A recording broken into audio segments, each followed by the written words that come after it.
Good morning, I'm Melissa Harris-Perry. If you're old enough to have been a baby nerd back in the 70s, you'll remember learning for the first time on Schoolhouse Rock about how a bill becomes a law. Remember this guy, just a bill, sitting there on Capitol Hill when he told us his life story? When I started, I wasn't even a bill. I was just an idea. Some folks back home decided they wanted a law passed, so they called their local congressman, and he said, "You're right, there ought to be a law." Well, this morning, I'd like to look a little more into the life story of a law that's not quite as innocent as our little friend Bill on Capitol Hill. Pennsylvania's voter ID legislation. This week, it will find its way into Pennsylvania's Supreme Court, where the American Civil Liberties Union and other opponents will present oral arguments against it. Pennsylvania's law requiring voter identification at the polls is one of the strictest in the nation. Opponents at this week's Pennsylvania Supreme Court hearing will be appealing the decision of Commonwealth Court Judge Robert Simpson. Last month, Simpson rejected a preliminary injunction request that would have kept the law from being implemented at the polls on November 6. Simpson based his decision on a U.S. Supreme Court case, Crawford versus Marion County, a 2008 ruling in which the court upheld voter ID law in Indiana. You see, prior to 2006, when the Indiana law passed, no state ever required a voter to produce a government-issued photo ID as a condition to vote. Indiana was the first. And in its arguments before the Supreme Court, the state of Indiana, just like the state of Pennsylvania in the lower court, admitted that it could come up with no, that is zero, zilch, zip, goose egg, no cases of in-person voter fraud, which is the very thing that the law is designed to protect against. But the Supreme Court upheld it anyway and set a precedent with its finding that merely the threat of voter fraud was enough to justify a voter ID law. Only that threat? It doesn't exist. According to the Brennan Center, which released an extensive analysis of voter fraud in 2007, quote, allegations of voter fraud, especially polling place impersonation fraud, almost always prove to be inflated or inaccurate. The truth of the matter is that voter fraud, in other words, votes knowingly cast by ineligible individuals, is exceedingly rare. I love this line. One is more likely to be struck by lightning than to commit voter fraud. So, at this point in the story, our law finds itself in a bit of an existential crisis. You see, its whole reason for being is a myth. What's very real, however, are the people who could be denied their voting rights because of the law. 12.8% of registered Pennsylvania voters, more than 1 million people, and 12.6% of Pennsylvania voters who voted in 2008, that's more than 750,000 voters, lack a valid photo ID under the new law. And those who are least likely to have valid identification are actually a pretty diverse group. African Americans, Latinos, young people, the poor, people with disabilities. Here's the one thing they all share in common. They have a tendency to vote for the Democratic Party. Which brings me to the beginning. The Pennsylvania law grew up to attract national attention, but it had humble beginnings in a Republican-dominated state legislature. You see, before 2010, Democrats had run the House in Pennsylvania for 4 years. And Pennsylvania's first attempt to pass a voter ID bill, which had been vetoed in 2006 by the former governor, Ed Rendell. But after the election, Pennsylvania flipped from a blue state to a red one, with the House, Senate, and governor all dominated by the Republican Party. Enter this guy, Pennsylvania State Representative Darrell Metcalfe. Think of him as the bill's daddy. He first introduced it under its formal name, the Pennsylvania Voter Identification Protection Act. Coincidentally, Metcalfe's also a member of the American Legislative Exchange Council. You may remember it by its acronym, ALEC. You also may remember the name ALEC being mentioned in conjunction with the Trayvon Martin case. Imagine if a bill from the Hill had its origins not in an idea from some folks back home, but an organized group that brings corporations together with hundreds of state legislators who are sympathetic to the interests of those corporations. And instead of those folks back home calling their local congressman to write a bill, ALEC drafts model legislation for those legislators to take back to their states to pass into law. Stand Your Ground was one of those model laws. So was voter ID. It was a bill drafted by ALEC in 2009, according to a report from News 21, the investigative reporting project of the Walter Cronkite School of Journalism.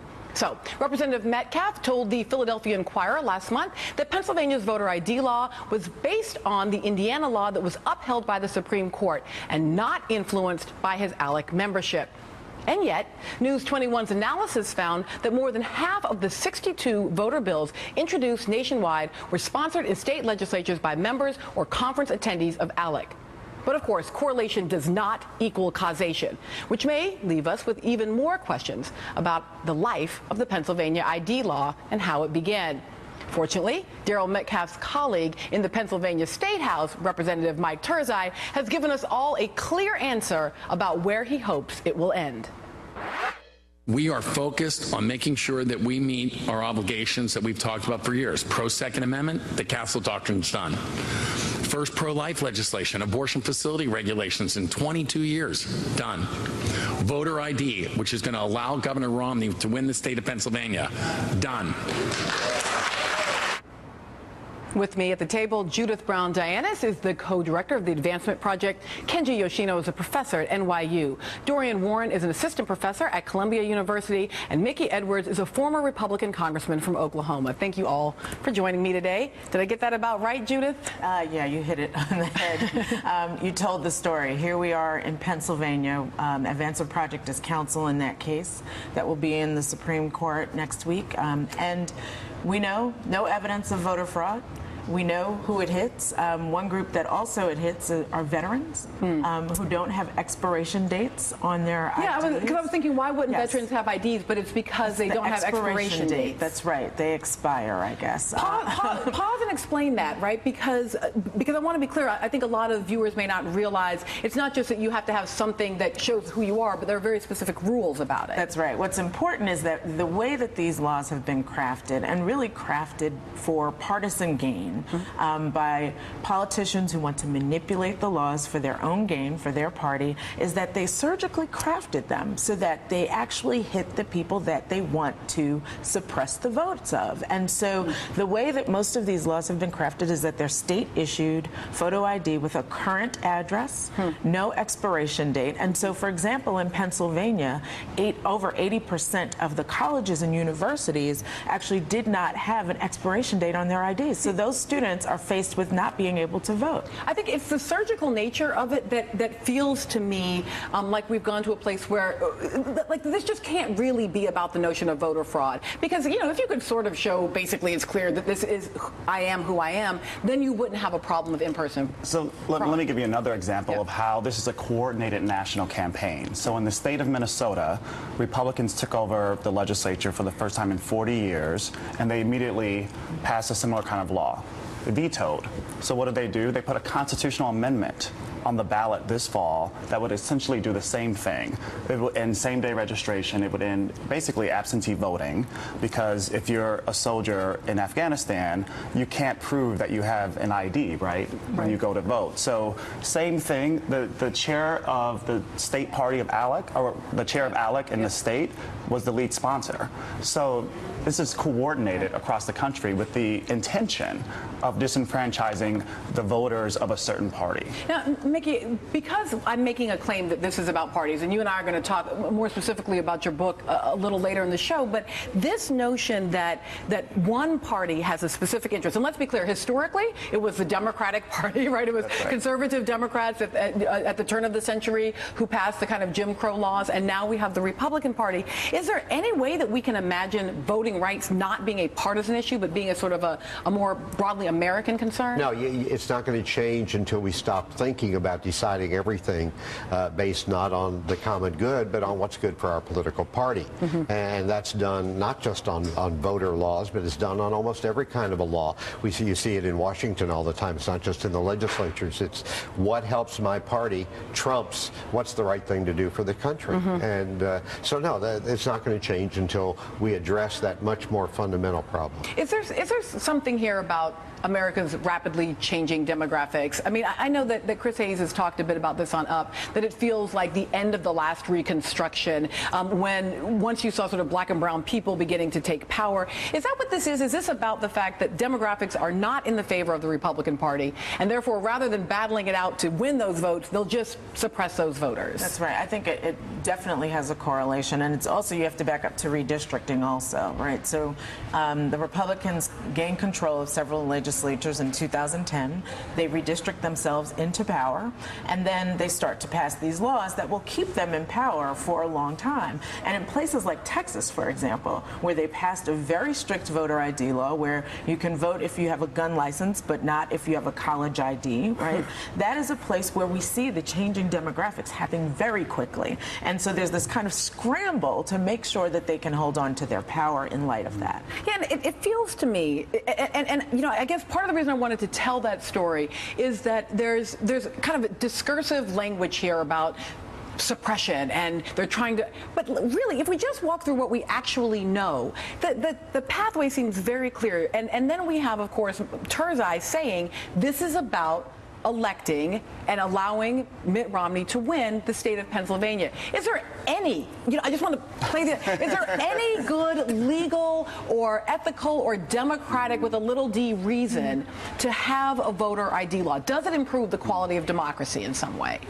I don't think that we see any evidence of this, Melissa. I mean, my favorite line about this is actually from Justice Brandeis, and I have to give a tip of the hat to voting rights expert Pam Karlan for bringing it to my attention. But the line is, men feared witches and burned women. Men feared witches and burned women. In other words, he was talking about a different right, the right to free speech, but he was saying this communist threat in that case is just being jiggered up in order to prey on people's paranoia, and the people who are actually getting hurt are innocent. So if you translate that into this context, as Pam Karlan has done, the idea would be men fear imposters or voter fraudsters and are burning, right, legitimate voters, right? So again, there's this boogeyman that, again, every court that has looked at this, at least recently, including the Crawford court and including the Pennsylvania court that we've just been talking about, has said there's been no evidence of voter fraud. So we can just do this on the basis of some chimerical threat that exists out there, right? And real people are getting hurt by this. So even if we take that most naive hypothesis and we say, okay, this really is just about some desire to protect democracy from fraudulent voters, even then the sort of solution to it is not right. ID does not fix it. Right. I mean, this, because first of all, this is not about preventing fraud. It's about preventing voting. And really, this is an issue where you don't have Mickey Mouse going to vote as Judith Brown Dianis, but you have people trying to live off of that fear so they can conjure up the rhetoric to actually push these laws through, and in a way that kind of makes sense to the average, person, oh, an ID to go vote. Well, in fact, we all want integrity in our elections, right? Because that's what our democracy is great, because we all get to participate. We want integrity, but actually passing laws to manipulate the system so that you can win is not about integrity. Right. Voters are supposed to choose their elected officials, not elected officials choosing their voters. So just in case what you think that what we're talking about isn't real, just for a second you think that voter suppression tactics aren't going to impact the election, wait until you see what we found inside some voters' pockets down in Pennsylvania. That's next.